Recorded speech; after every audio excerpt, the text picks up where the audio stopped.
మేము కొచ్చిన్ టూర్ ముగించుకొని తిరువనంతపురం మీదుగా తమిళనాడులోని కన్యాకుమారికి చేరుకోవడం జరిగింది. ఇది కన్యాకుమారి రైల్వే స్టేషన్. అక్కడ రైల్వే స్టేషన్లో ఈ విధంగా జోరుగా వర్షం పడుతుంది.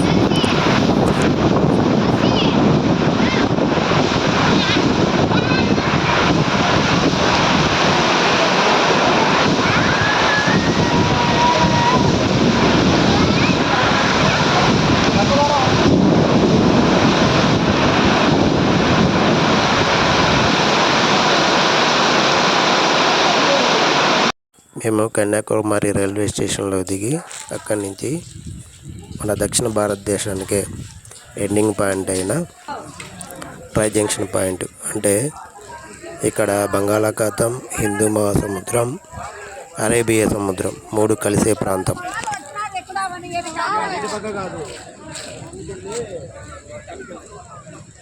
ఇక్కడ మన తెలుగు వాళ్ళు కొంతమంది ఉంటే వాళ్ళు కొంత అడ్రస్ అడుగుతుంటే అది చెప్పడం జరిగింది.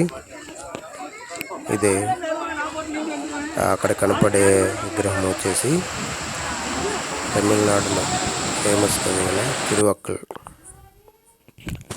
ఇక్కడ సముద్రపు అలలు చెవులకి చిల్లులు పడేలాగా హోరెత్తిస్తున్నాయి. మేము ఇక్కడ కన్యాకుమారి ఈ పక్క ఒడ్డు నుంచి చూస్తున్నట్లయితే ఇవి అక్కడ ఉన్న షిప్పులు, బోట్లు, ఆ దూరంగా కనపడే స్వామి వివేకానంద రాక్ గార్డెను.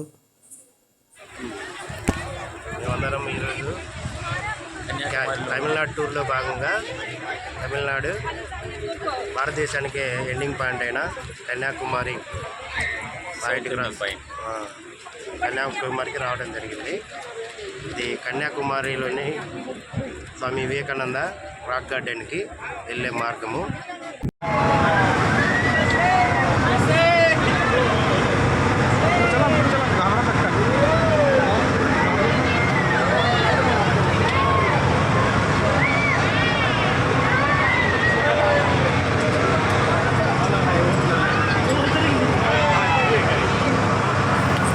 ఈ విధంగా షిప్ జర్నీ చేసి స్వామి వివేకానంద రాక్ గార్డెన్కి చేరుకోవడం జరిగింది.